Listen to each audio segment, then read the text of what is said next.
the valley, skirting along one side of it. The stack fire still was burning strongly, but with more of heat than blaze, and many of the younger Doones were playing on the verge of it, the children making rings of fire, and their mothers watching them. All the grave and revered warriors, having heard of rheumatism, were inside of log and stone, in the two lowest houses, with enough of candles burning to make our list of sheep come short. All these I passed, without the smallest risk or difficulty, walking up the channel of drift which I spoke of once before, and then I crossed, with more of care, and to the door of Lorna's house, and made the sign, and listened, after taking my snow shoes off.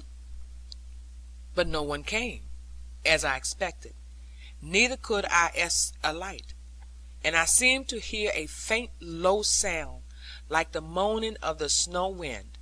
Then I knocked again more loudly, with a knocking at my heart, and receiving no answer, set all my power at once against the door. In a moment it flew inwards, and I glided along the passage with my feet still slippery. There in Lorna's room I saw, by the moonlight flowing in, a sight which drove me beyond sense. Lorna was behind a chair, crouching in the corner, with her hands up, and a crucifix, or something that looked like it. In the middle of the room lay Gwenny Carfax, stupid, yet with one hand clutching the ankle of a struggling man. Another man stood above my Lorna, trying to draw the chair away. In a moment I had him round the waist, and he went out the window with a mighty crash of glass. Luckily for him that window had no bars like some of them. Then I took the other man by the neck, and he could not plead for mercy. I bore him out of the house as lightly as I would bear a baby, yet squeezing his throat a little more than I fain would do to an infant. By the bright moonlight I saw I carried Marwood de Whichehalse. For his father's sake I spared him, and because he had been my schoolfellow, but with every muscle of my body strung with indignation, I cast him, like a skittle, from me into a snowdrift, which closed over him. Then I looked for the other fellow, tossed through Lorna's window, and found him lying stunned and bleeding, neither able to groan yet.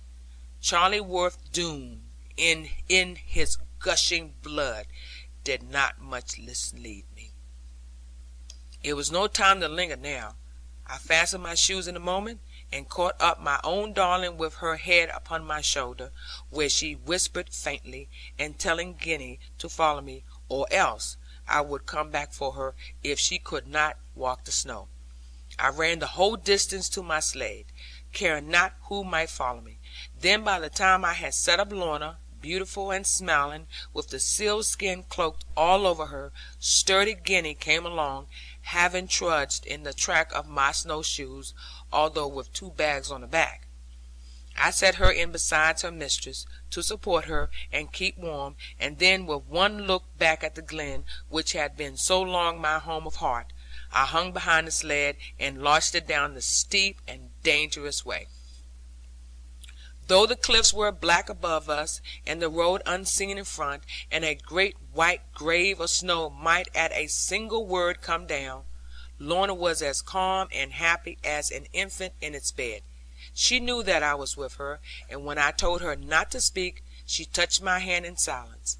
Gwenny was in a much greater fright, having never seen such a thing before, neither knowing what it is to yield to pure love's confidence.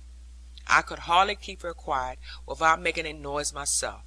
With my staff from rock to rock, and my weight thrown backwards, I broke the sled's too rapid way, and brought my grown love safely out, by the selfsame road which first had led me to her girlish fancy, and my boyish slavery. Unpursued, yet looking back as if some one must be after us, we skirted around the black whirling pool, and gained the meadows beyond it. Here there was hard collar work, the track being all uphill and rough, and Gwenny wanted to jump out, to lighten the sled, and to push behind. But I would not hear of it, because it was now so deadly cold, and I feared that Lorna might get frozen, without having Gwenny to keep her warm. And after all, it was the sweetest labor I had ever known in all my life, to be sure that I was pulling Lorna and pulling her to our own farmhouse. Guinea's nose was touched with frost before we had gone much farther, because she would not keep it quiet and snug between the sealskin; and here I had to stop in the moonlight, which was very dangerous, and rub it with clove of snow, as Elijah had taught me, and Guinea scolding all the time, as if myself had frozen it. Lorna was now so far oppressed with all the troubles of the evening, and joy that followed them, as well as the piercing cold and difficulty of breathing, that she lay quite motionless, like fairest wax in the moonlight, when we stole a glance at her beneath the dark folds of the cloak, and I thought that she was falling into the heavy snow sleep, whence there is no awakening.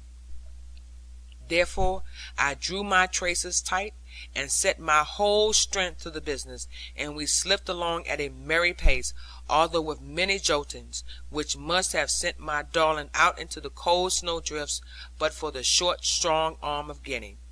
And so, in about an hour's time, in spite of many hindrances, we came home to the old courtyard, and all the dogs saluted us.